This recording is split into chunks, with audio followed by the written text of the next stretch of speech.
saya Ananda Niko Prasetya, mahasiswa Universitas Siber Asia. Kali ini, saya akan membuat video tentang materi pengantar komunikasi digital yang sudah saya pelajari. Video ini saya buat untuk memenuhi UTS mata kuliah pengantar komunikasi digital di Universitas Siber Asia dengan dosen pengampu Bapak Muhammad Nur Ihsan, SIKOM MIKOM. Pertama, saya akan membahas mengenai pengertian dari komunikasi. Komunikasi adalah proses penyampaian dan pertukaran informasi antara dua atau lebih pihak melalui lambang-lambang yang dapat dipahami. Proses komunikasi ini melibatkan pengirim, pesan, saluran komunikasi, penerima, dan umpan balik.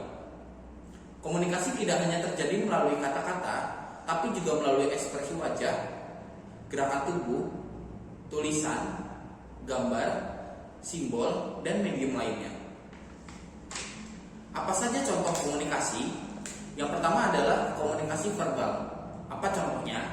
Pertukaran informasi sehari-hari, percakapan antara dua orang tentang rencana akhir pekan.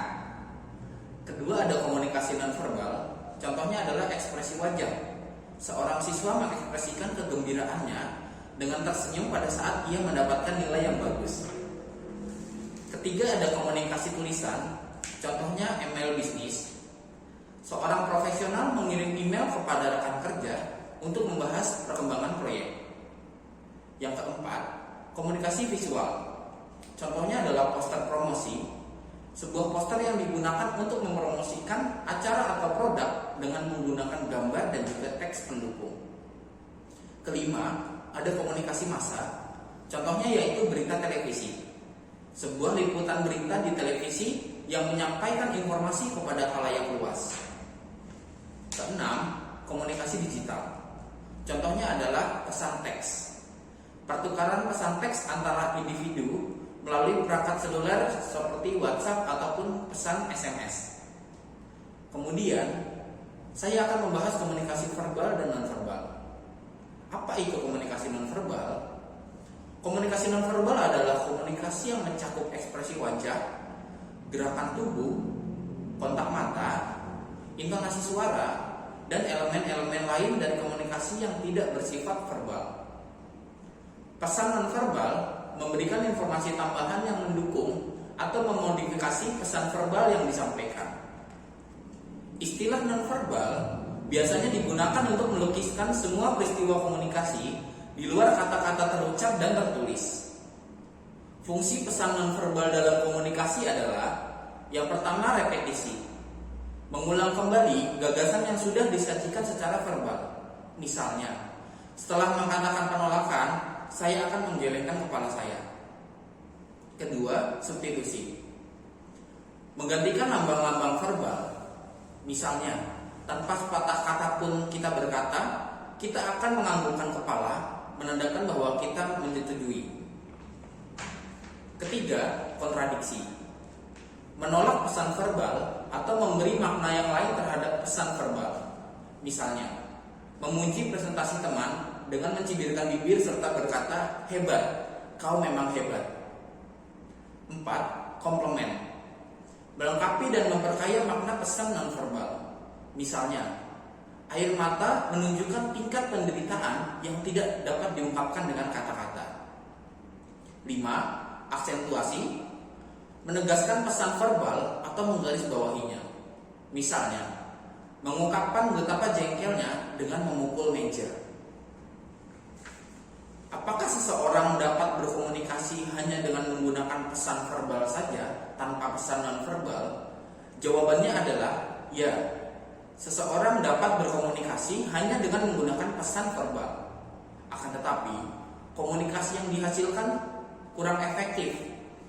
Karena komunikasi yang efektif melibatkan kombinasi antara pesan verbal dan pesan nonverbal. Pesan verbal melibatkan penggunaan kata-kata atau bahasa lisan untuk menyampaikan informasi, gagasan, atau emosi. Meskipun pesan verbal mampu menyampaikan makna dengan jelas, pesan nonverbal dapat memberikan dimensi tambahan dan membantu menguatkan untuk mengklarifikasi pesan verbal. Terakhir, saya akan membahas komunikasi yang baik dan efektif. Komunikasi yang baik dan efektif mengacu pada kemampuan menyampaikan pesan dengan jelas, tepat, dan dapat dipahami, serta mampu mencapai tujuan komunikasi yang diinginkan.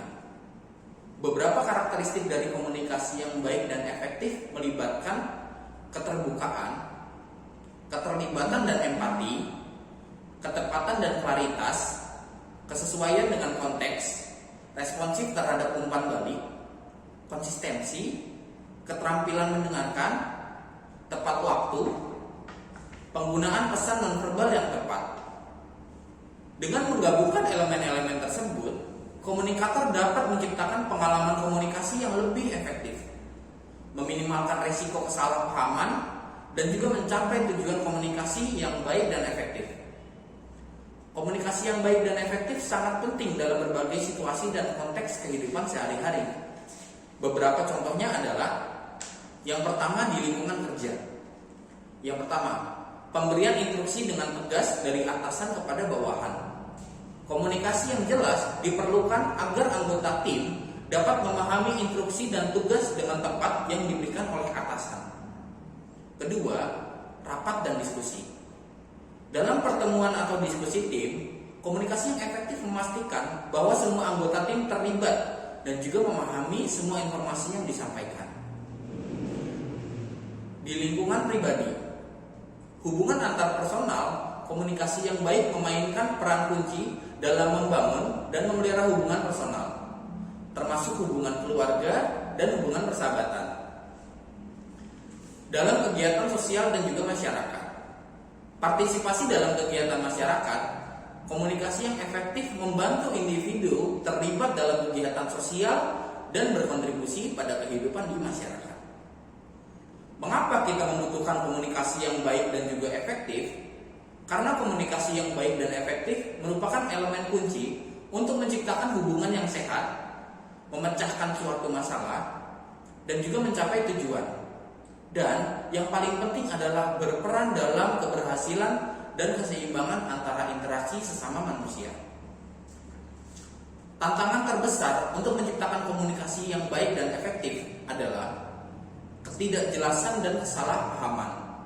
Tantangan utamanya adalah risiko terjadinya ketidakjelasan ataupun kesalahpahaman dalam penyampaian pesan. Kurangnya keterbukaan dan juga kejujuran. Kurangnya keterbukaan dan kejujuran dalam komunikasi dapat menjadi hambatan. Ketidakmampuan mendengarkan dengan efektif. Tidak semua orang memiliki keterampilan mendengarkan yang baik. Seringkali, fokus yang kurang menjadi kurangnya mendengarkan dengan baik. Perbedaan budaya dan konteks. Perbedaan budaya, latar belakang, ataupun konteks dapat menyebabkan penafsiran yang berbeda terhadap pesan yang disampaikan. Gangguan teknologi. Dalam era digital ini, gangguan teknologi seperti koneksi internet yang buruk, koneksi sinyal yang buruk, masalah audio ataupun video dalam konferensi daring. Ketidaksetaraan dalam kekuatan atau status. Ketidaksetaraan dalam kekuasaan atau status antara komunikator dapat menyulitkan terbukanya saluran komunikasi. Emosi dan juga konflik.